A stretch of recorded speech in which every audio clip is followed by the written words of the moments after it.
Presentación de Mauricio Zaeta y su conferencia en España. Parusía y juicio de las naciones.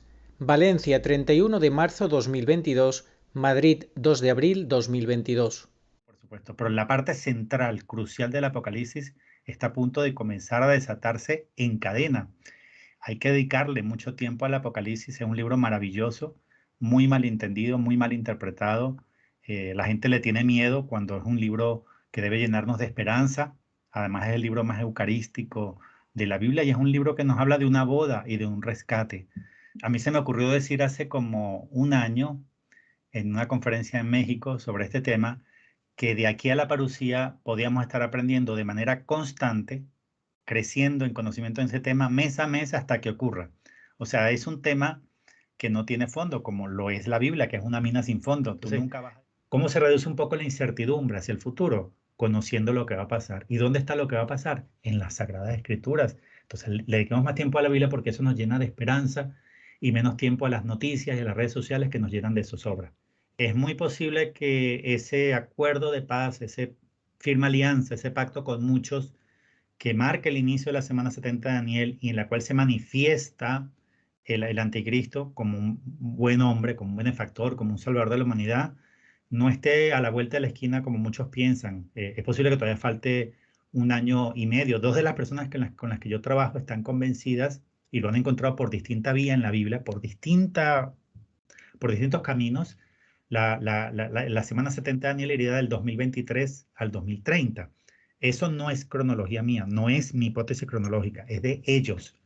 Sin embargo, y también algunos santos nos han ayudado a ver que esto ocurriría. Hay una cosa que vivió San Maximiliano Kolbe muy interesante, una manifestación de masones a Sí. principios del siglo pasado, donde pues en sus pancartas decían, nosotros vamos a tomar la sede de Pedro, ¿no?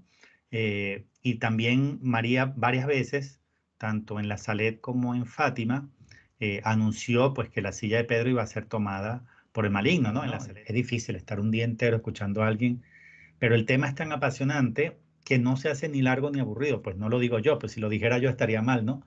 Dicho por las personas que ya lo han tenido la oportunidad de ver, es un tema que cautiva la atención, no solo la atención, porque es un tema solo de inteligencia, cautiva el corazón de tal manera que la gente como que termina y quiere todavía seguir aprendiendo, preguntando, Sí. como que llena de gozo el corazón, porque es un tema verdaderamente esperanzador.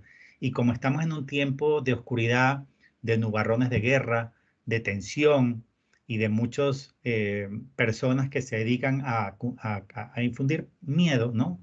Los que siempre están diciendo que ya viene la caída, que ya viene Sí. la guerra, que ya viene la tal, eso no es bueno porque eso hace que la gente se llene de angustia y comience a tomar decisiones basadas en el Sí. miedo, que no es lo mejor. Entonces, Son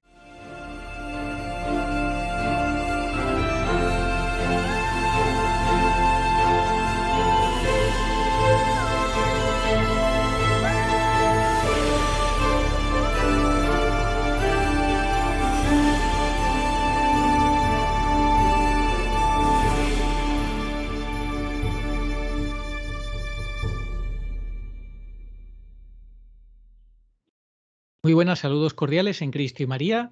Vamos a tener hoy el gusto de tener con nosotros a Mauricio Zaeta, que tiene un tema muy interesante, que está muy de actualidad y que nos quiere comentar. ¿Cómo estás, Mauricio?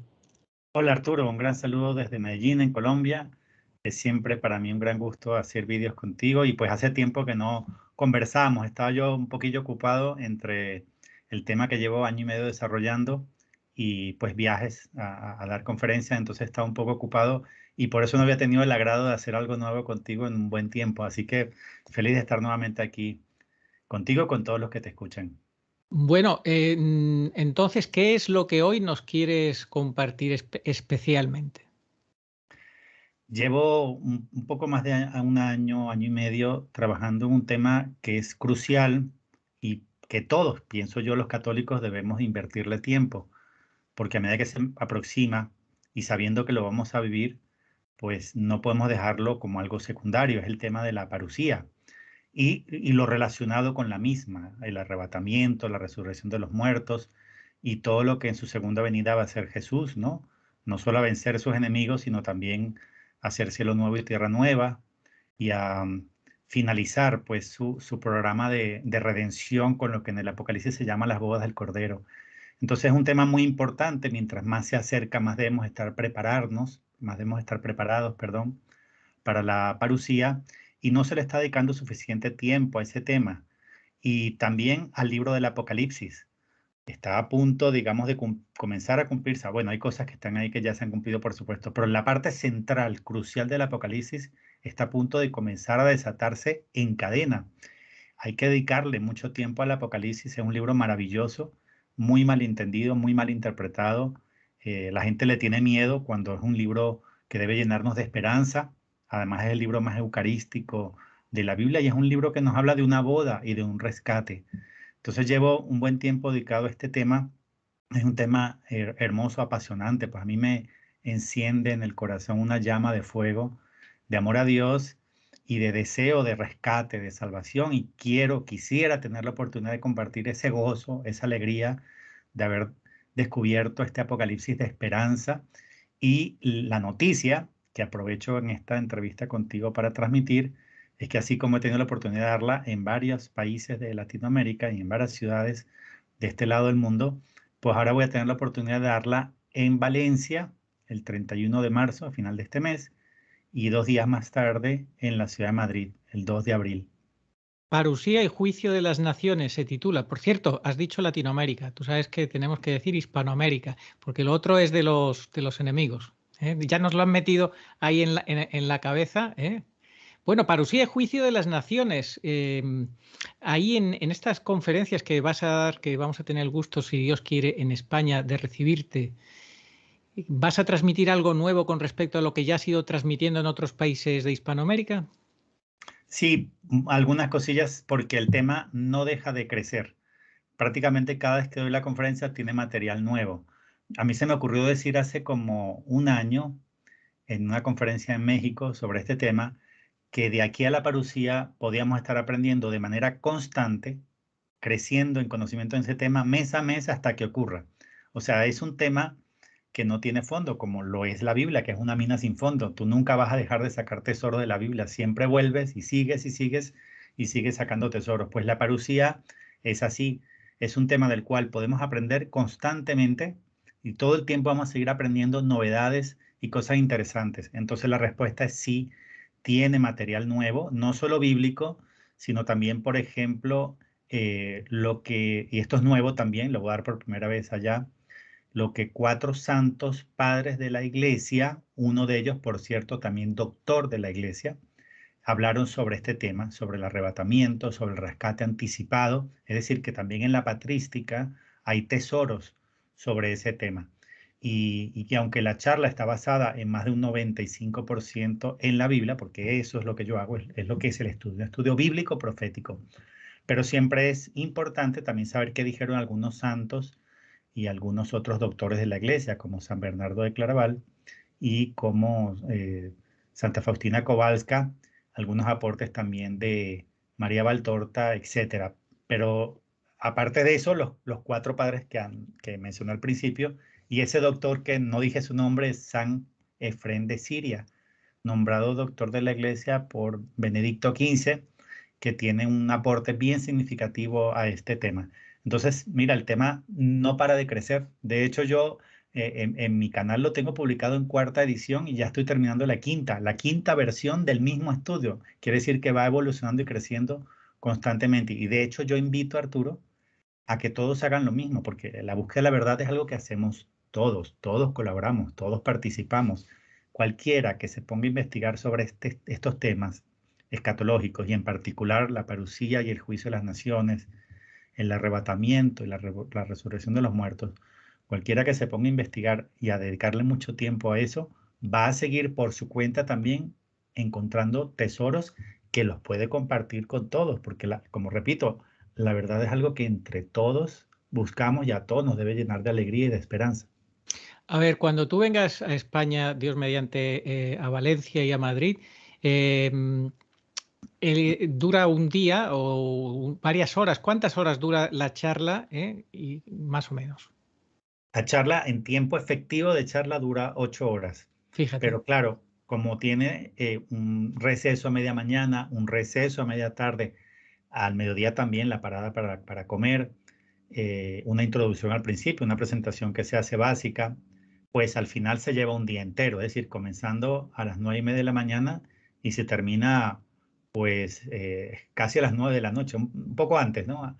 A las 8 y tantas, pero realmente es un tema de un día entero. Y te digo por la gente que lo ha visto en otras partes, aunque siempre es un poco difícil estar tantas horas, digo difícil desde el punto de vista mental, ¿no? Es difícil estar un día entero escuchando a alguien, pero el tema es tan apasionante que no se hace ni largo ni aburrido. Pues no lo digo yo, pues si lo dijera yo estaría mal, ¿no? Dicho por las personas que ya lo han tenido la oportunidad de ver, es un tema que cautiva la atención, no solo la atención, porque es un tema solo de inteligencia, cautiva el corazón, de tal manera que la gente como que termina y quiere todavía seguir aprendiendo, preguntando, Sí. como que llena de gozo el corazón, porque es un tema verdaderamente esperanzador. Y como estamos en un tiempo de oscuridad, de nubarrones de guerra, de tensión y de muchas personas que se dedican a infundir miedo, ¿no? Los que siempre están diciendo que ya viene la caída, que ya viene Sí, la guerra, que ya viene la tal, eso no es bueno porque eso hace que la gente se llene de angustia y comience a tomar decisiones basadas en el sí. miedo, que no es lo mejor. Entonces, Son, sí, son personajes que van subidos en galerones de guerra o así se puede decir, ¿no? y muchos, en realidad hay muchos, es decir, hay muchas personas que han tomado esta costumbre de decir, Sí, ya viene esto, ya viene el otro, pero eso no es bueno desde ese sí, punto de vista, porque eso crea angustia y la palabra de Dios es una buena nueva hasta en tiempo de dificultad, Arturo. A mí me gusta sí, siempre poner esta comparación que es muy ilustrativa porque el Apocalipsis narra un rescate, una boda y un rescate. Ojo, yo no estoy negando sí. los juicios del Apocalipsis y los castigos, no lo estoy negando, sino que tiene las dos caras, las dos realidades. Está el apocalipsis de juicio y el apocalipsis de rescate. Entonces, para entender ese rescate, hay que ir al primer rescate, que fue en el Éxodo, la primera Pascua. Si no Mm. analizas bien, no comprendes bien la primera Pascua, no vas a entender la Pascua final y definitiva en el Apocalipsis. Entonces, en esa primera Pascua, para el pueblo egipcio fue solamente calamidades, castigos, desgracias, quedaron devastados. Pero ese mismo suceso histórico, para el pueblo de Dios fue lo contrario. Fue rescate, liberación, alegría, gozo, ¿no? Y acción de gracias. El cántico de Moisés, después del pasar el mar Rojo, es el cántico de acción de gracias por haber sido liberados. Entonces, así como esa primera Pascua tiene estas dos facetas, pues el Apocalipsis es exactamente igual. Tiene estas dos caras. Entonces, es al mismo tiempo la suma de todas las peores malas noticias, por un lado, y la suma de todas las mejores noticias esperanzadoras. Todo depende de hacia dónde te diriges tú. O sea, cada persona Claro. se dirige hacia un apocalipsis de juicio o hacia un apocalipsis de boda. La pregunta es, ¿hacia dónde te diriges tú? ¿Hacia dónde me dirijo yo? Tal cual. Si queremos esperarlo, pues como las vírgenes necias o las sensatas, ¿no? También se podría decir. Bueno, pues ya como nos has dicho, todo un día, 12 horas prácticamente, bueno, de charlas pueden ser 7, 8, las que sean. Y entonces en este ratito que vamos a compartir o que estamos ya compartiendo ahora, ¿qué quieres transmitir? Sobre todo eso. El Apocalipsis es un libro que ha sido muy mal interpretado, inclusive desde su etimología. ¿No? Hay un montón de acepciones, todas falsas. El Apocalipsis no significa castigo, desgracia, meteorito, fin de mundo, bomba atómica, nada de eso. Todas esas acepciones son falsas. Hay dos acepciones verdaderas y de esas no se habla mucho. Pues la gente conoce la segunda acepción, que es revelación, pero no conoce casi la primera y la más importante, que si tú analizas etimológicamente en griego, porque el Apocalipsis fue escrito en griego, y si tú analizas la palabra originaria en griego, Apocalipsis lo que significa es quitar el velo, y eso está asociado en la boda judía que tiene dos partes. El matrimonio judío, perdón, consta de esponsal y boda, ¿no? En el esponsal es el compromiso y la boda se consuma el matrimonio como un año después aproximadamente cuando está lista la morada nupcial. Entonces, ¿cómo comienza la segunda parte del matrimonio judío? La segunda parte, que es la boda, ¿cómo comienza? Comienza con el Lach-Sof en hebreo, que es el acto de quitarle el velo a la novia. ¿Y cómo se dice Lach-Sof en griego y en latín y en castellano? Se dice Apocalipsis.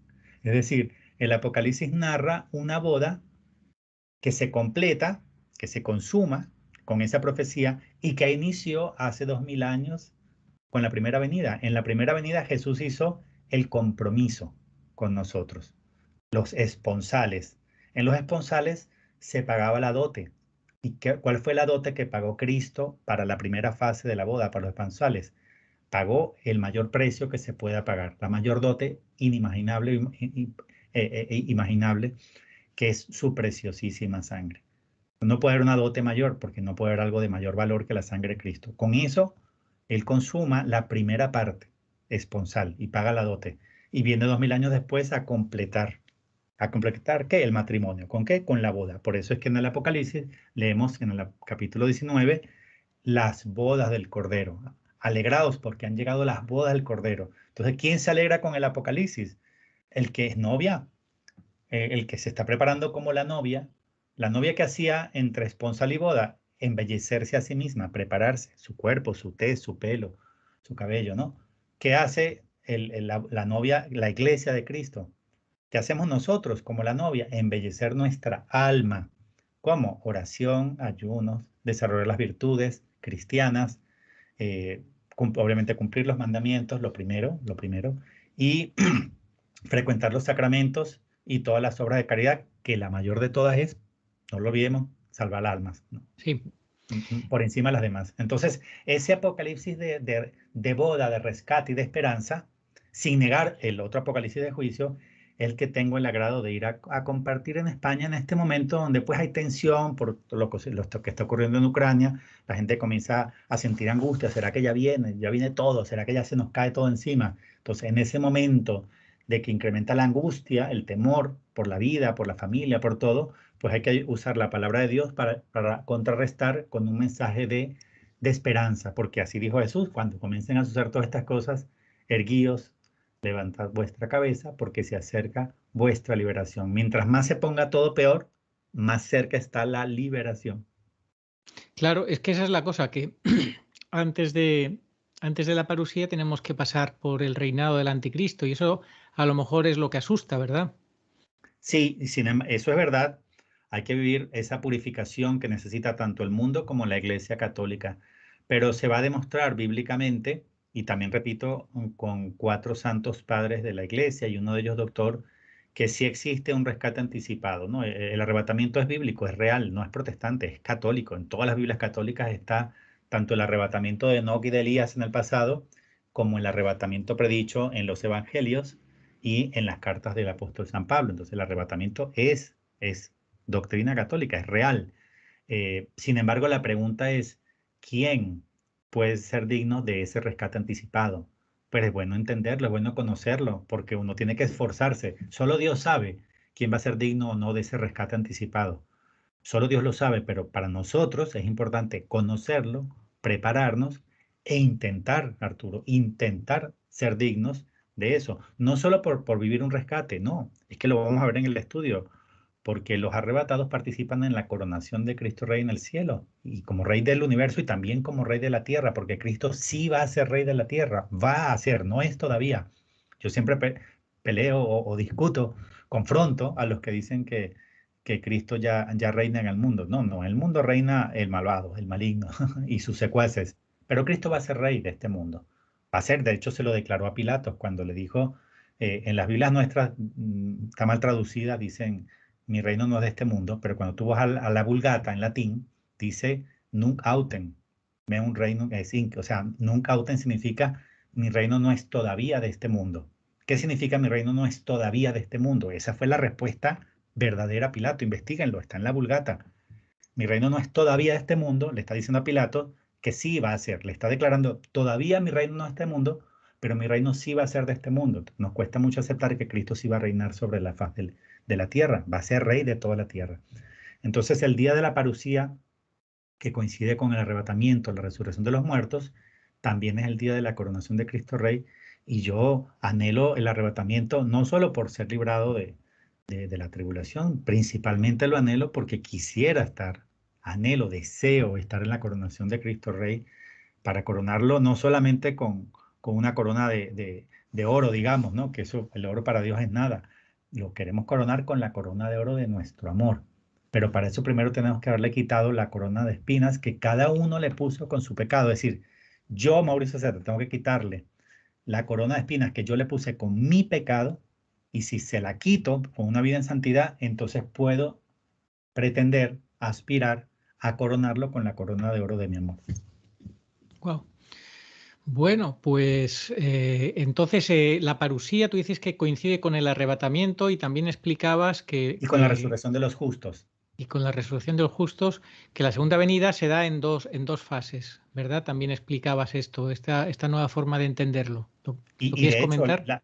claro, y de hecho, esta triple venida no es un invento mío. O sea, que no se apresuren a llamarme hereje, porque el que nos enseñó, nos habló una triple venida es San Bernardo de Claraval, que es doctor de la iglesia. Entonces, la pregunta es indagar en ese misterio, profundizar en ese sermón quinto de Adviento de San Bernardo de Claraval. Él de hecho dice que faltan dos, una intermedia y una última. La pregunta es entender qué es la intermedia, qué es la última y dónde están en las Sagradas Escrituras. También en el diario de Santa Faustina Kowalska hay mucha información relevante con respecto a eso.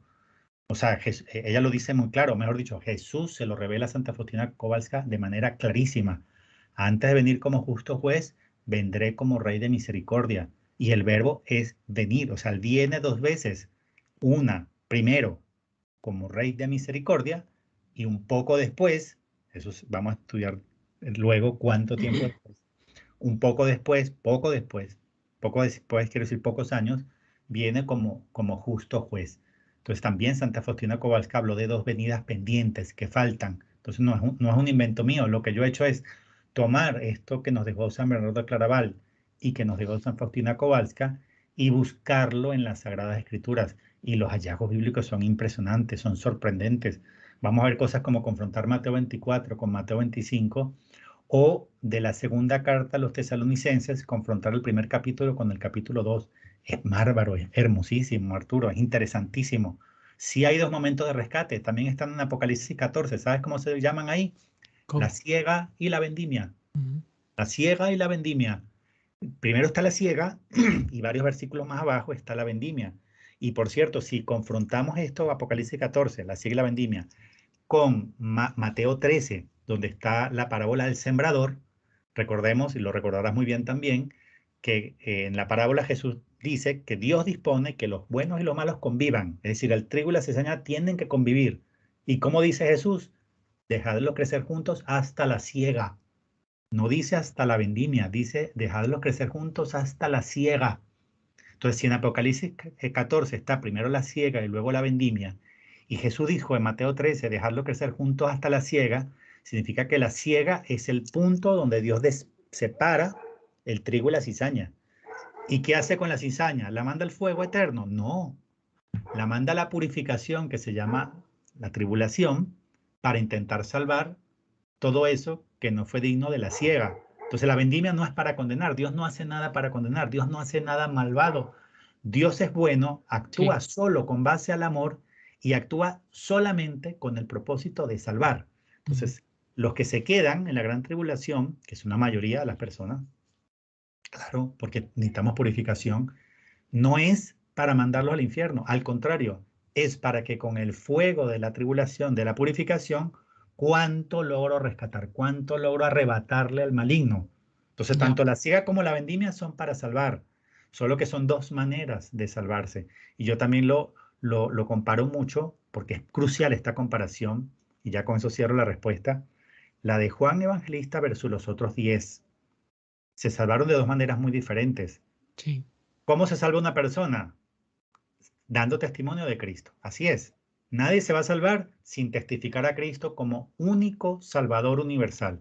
Si tú no testificas que Él es tu Salvador y que no hay otro enviado del Padre para salvar las almas, no hay otro sino Jesucristo. Si tú no lo testificas, no te vas a salvar, porque así se define el Evangelio de la salvación. La salvación es creer en aquel a quien el Padre envió. Eso es la salvación, así se define. Entonces, tienes dos formas de dar testimonio de Cristo. El martirio lo asociamos siempre con derramar la sangre, pero el Papa Benedicto XVI explicó muy claro que la etimología de la palabra mártir no viene de derramar la sangre. La etimología, la raíz de mártir significa testigo. Entonces hay dos formas de ser testigo. Uno, la de Juan Evangelista, y la otra de los otros 10. ¿Cómo fue mártir Juan de Evangelista? Él es testigo a los pies de la cruz en el Calvario, porque aunque ahí no haya abierto la boca, sin abrir la boca, está testificando que ama a Jesús más que a sí mismo, que está dispuesto a que lo maten por Cristo, y está diciéndole al mundo entero, y le sigue diciendo al mundo entero hoy: yo sí soy su discípulo, yo sí soy su amigo, yo sí soy de él, soy de los suyos. En cambio, Pedro dijo lo contrario en ese momento, no tuvo el valor, dijo: yo no lo conozco, mujer, ni lo he visto, ni sé de qué me hablas. Los que no fueron capaces de dar testimonio místico, testimonio de amor, como lo hizo Juan Evangelista en el Calvario, ¿se salvaron? Claro que se salvaron, pero sí tuvieron que derramar la sangre. O sea, ellos sí les cortaron la cabeza, sí les clavaron una espada, o si les crucificaron boca abajo, o lo que sea. Sí derramaron la sangre. Entonces, hay muy importante entender que hay dos tipos de martirio: el místico de amor y el de sangre. Entonces, Dios nos da, en esta batalla final, a ti y a mí nos da las mismas dos opciones que le entregó a sus apóstoles.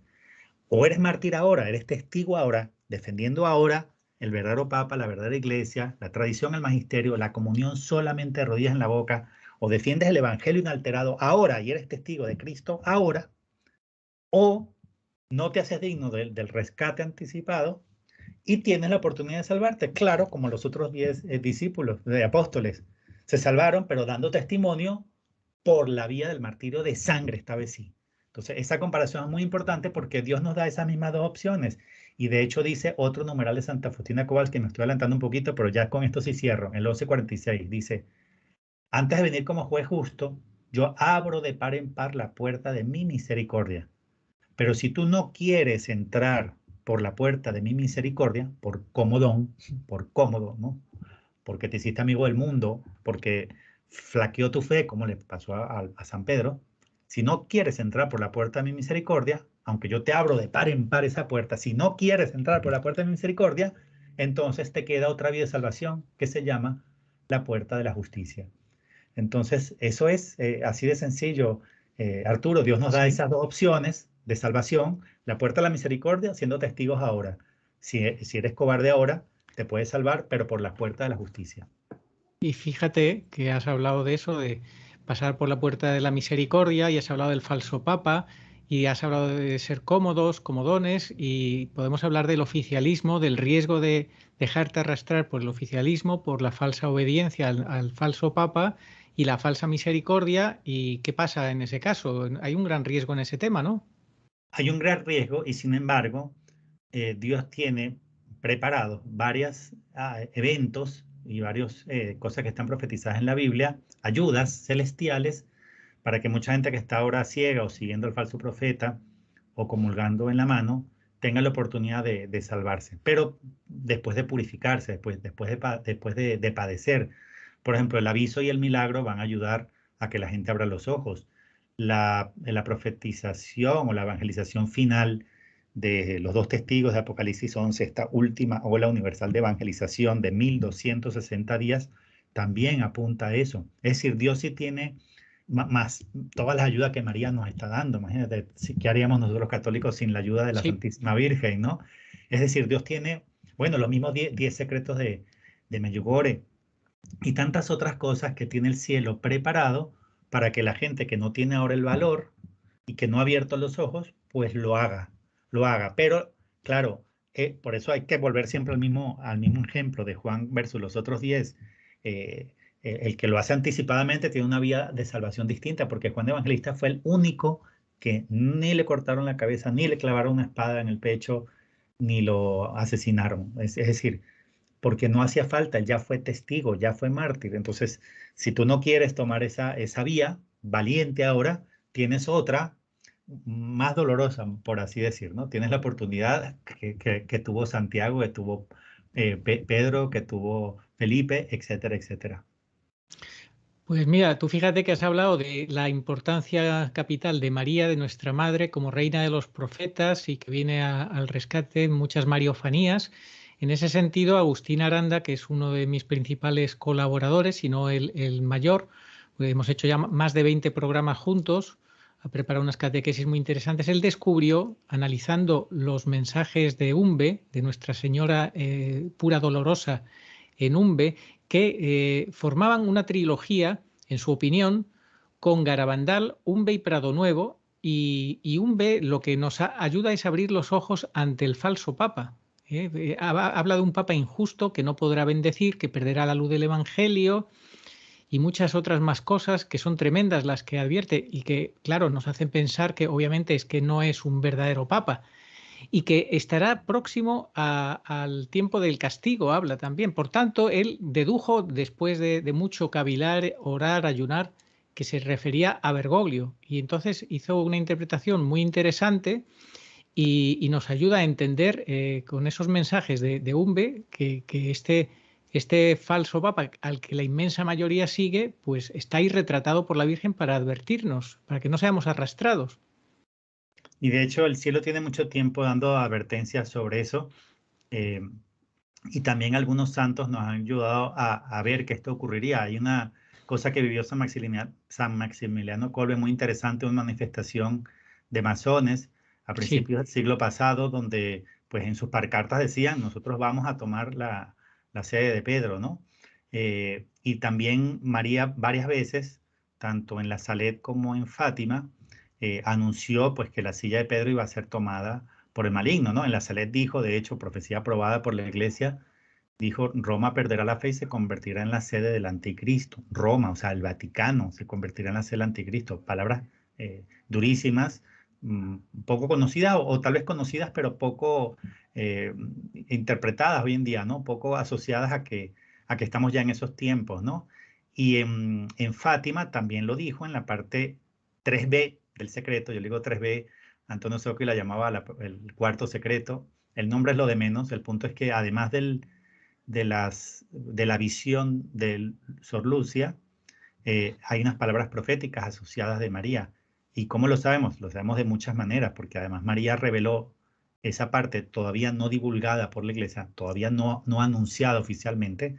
María sí la revela en el libro azul del Padre Gobi. O sea, ella dice qué fue lo que ella le avisó en el tercer secreto, qué fue eso crucial, central, complejo, que le dijo a los pastores y que no está en la visión de lo que vio Sor Lucia, porque Lucia lo que hace es describir lo que ella visualmente ve, pero las palabras proféticas de María, eso nunca lo reveló la iglesia. ¿Y dónde está? Pues está en el libro azul del Padre Gobi, para el que quiere entender, para el que quiere buscar, o como dice Jesús, el que tenga oídos que oiga y el que tenga ojos que vea. clarísimo. Bueno, pues, ¿qué tiene que hacer la gente que esté interesada en acudir a estas citas en Valencia y en Madrid? Hay dos correos electrónicos que se crearon para poder inscribirse. Ahí te los voy a compartir para que tú los compartas con la audiencia, los pongas aquí en tu canal Sí, al pie. Es simplemente escribir ahí para dar sus datos y les dan todo el detalle de horarios, de costos. Los costes son porque las conferencias incluyen la comida al mediodía, una merienda media tarde, un café o algo a media mañana y también el costo del alquiler del local como tal. Entonces hay un costo que cubre eso, lo mínimo básico, y todo eso se informa mandando a estos correos electrónicos, ¿no? Entonces solamente hay que escribir y les informan de todos los detalles. bueno.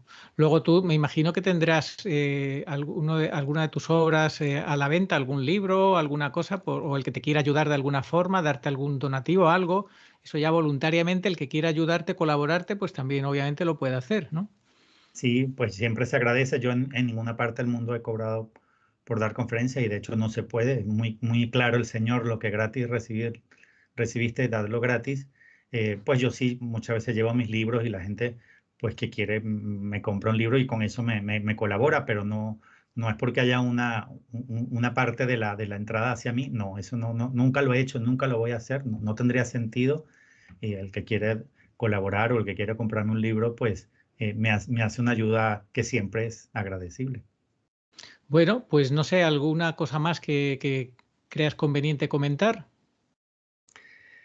Bueno, decirles que estoy agradecido con Jesús y con María porque me están llevando nuevamente a España. Tenía 2 años sin ir en Hispanoamérica, gracias por la corrección. En Hispanoamérica he estado viajando bastante, me han llevado a muchas partes y con alegría viajo a donde me lleven, pero tenía un poco como por decir así esa pequeña tristeza en el corazón de no haber vuelto a España.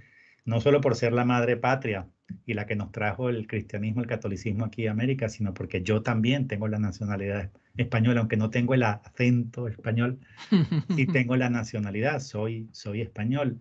Y claro, para mí es una alegría, un gozo compartir con mis hermanos de España y con mis compañeros de batalla de los últimos tiempos, compartir este mensaje de esperanza, de alegría en este tiempo de oscuridad. Hay que dedicarle más tiempo a la Biblia y menos tiempo a las noticias y a las redes sociales porque hay mucha desinformación también. Nosotros no Sí, nos enteramos, como tú sabes, de lo que ocurre. Nos enteramos de lo que otro decidió que tú te enteres y con la interpretación de ellos para imponerte su criterio. Entonces, si nosotros solamente basamos nuestro criterio en noticias, vamos muy mal, porque te están imponiendo una manera de pensar, te hacen que te parcialices por un lado y que no veas la totalidad del contexto. Entonces, ¿qué es lo mejor en este tiempo de oscuridad y de tanta manipulación? Pues lo mejor es dedicarle más tiempo a la Biblia, porque mira, se entiende mejor la situación geopolítica actual y cualquier guerra y cualquier situación se entiende mejor buscándola en la Biblia que escuchando noticias o redes sociales. Y además que es importante saber lo que viene y está en la Biblia. Nadie más te va a decir lo que viene, solamente está en la Biblia. ¿Y por qué? Porque Dios no hace nada sin revelarlo primero a sus siervos los profetas, Amós 3:7. Entonces, ¿cómo se reduce un poco la incertidumbre hacia el futuro? Conociendo lo que va a pasar. ¿Y dónde está lo que va a pasar? En las Sagradas Escrituras. Entonces, le dediquemos más tiempo a la Biblia porque eso nos llena de esperanza y menos tiempo a las noticias y a las redes sociales que nos llenan de zozobra. totalmente de acuerdo, pero el tema está en saber interpretar también bien la Biblia, claro, y eso no es fácil. No todos, la inmensa mayoría, pues no tenemos ese carisma ni esa facilidad, ¿eh? Que por supuesto que también exige un trabajo como el que haces tú. ¿Qué piensas? ¿Qué vislumbras que Que, va a que ser? quiero, que quiero ahí acotar algo importante también, ¿no? Para ser justo.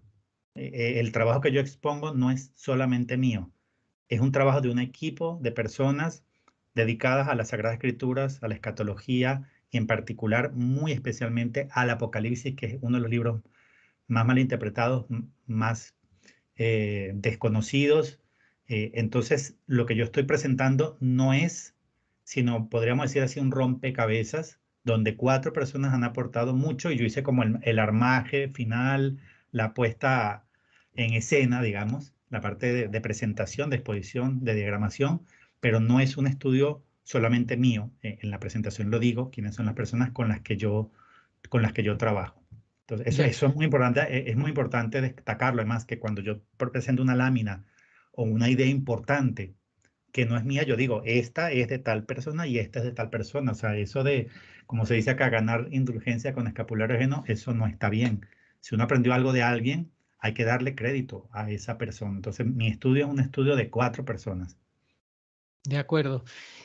¿Qué es lo que nos puedes anticipar que entiendes tú que tiene que venir? ¿Un gran evento mundial catastrófico para que aparezca el gran benefactor mundial que engañará a muchos? ¿Será eso lo que tiene que pasar próximamente?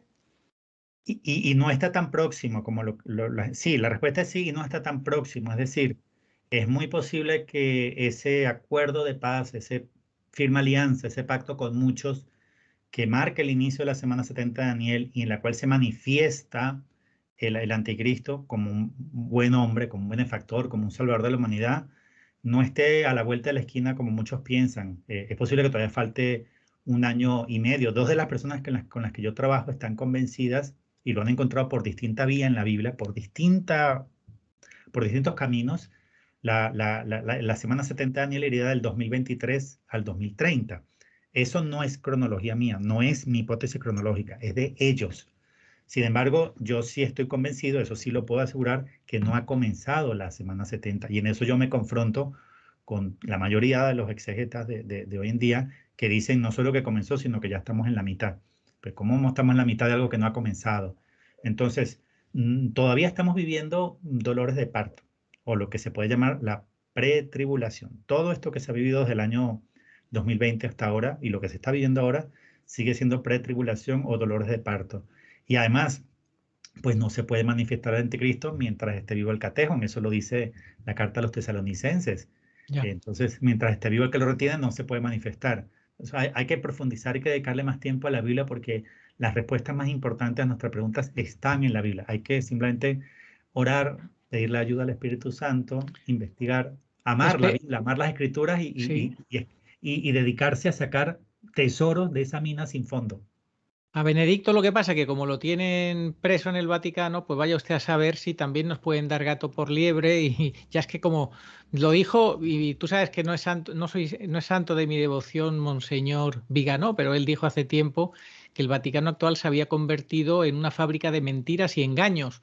Entonces, en esta fábrica de mentiras y engaños, vaya usted a saber si Benedicto capaces son de que tengan puesto el día menos pensado, si no ya un doble, porque yo ya no me fío ya por aventurar también posibles cosas.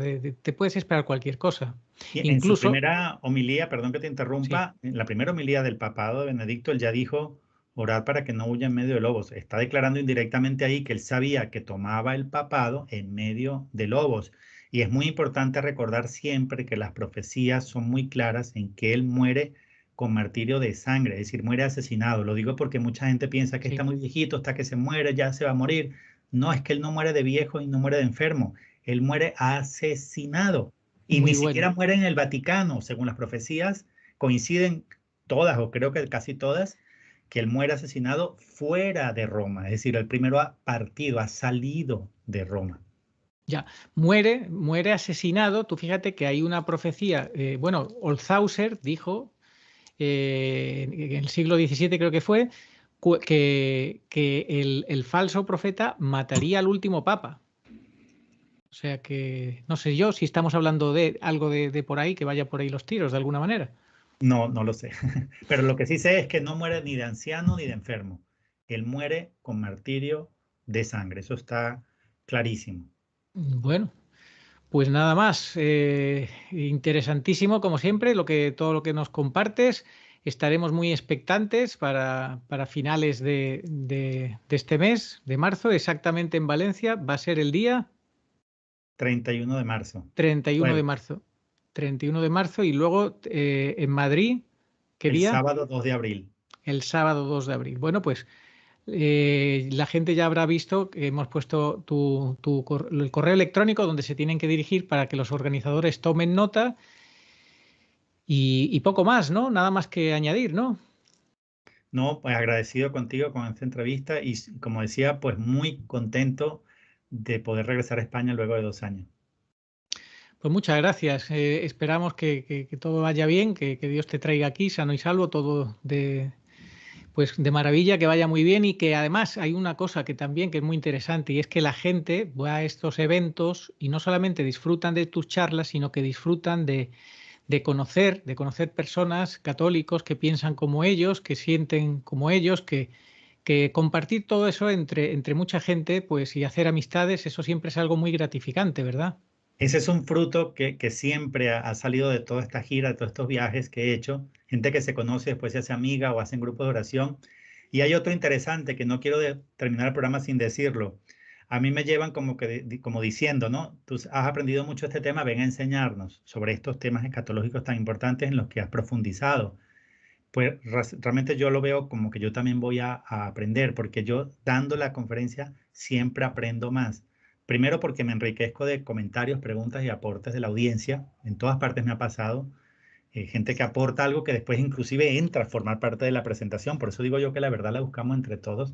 Y también me ha pasado que en plena conferencia yo caigo en cuenta de algo novedoso que no me había dado cuenta dentro de la misma Biblia. Entonces, yo no lo veo solamente como que voy a compartir lo que he aprendido, lo que gratis recibí.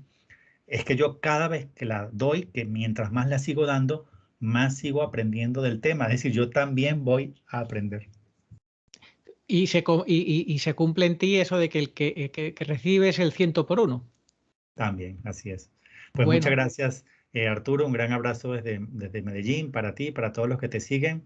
Y espero pues poder vernos pronto allá con mis hermanos españoles en España. que así sea. Terminamos con la oración a Nuestra Señora de todos los pueblos, Señor Jesucristo, Hijo del Padre. Manda ahora tu Espíritu sobre la tierra. Haz que el Espíritu Santo habite en el corazón de todos los pueblos, para que sean preservados de la corrupción, de las calamidades y de la guerra. Que la Señora de todos los pueblos, que un día era María, sea nuestra abogada. Amén. Amén. Bueno, tengo que decir que mis dos canales principales pues me los han fulminado, esta plataforma, así por gusto. Este vídeo, por tanto, esta entrevista la tenemos que subir en uno que está apenas empezando, el 3, así que confío en que os suscribáis y que compartáis masivamente este vídeo y que, bueno, que tenemos que entre todos colaborar en esta situación de dificultad que estamos atravesando, de persecución, de censura y demás. Un abrazo, Mauricio, y que Dios te bendiga mucho. Dios te bendiga, Arturo. Un abrazo. Oh María, sin pecado concebida. Ruega por nosotros que recurrimos a vos. Amén.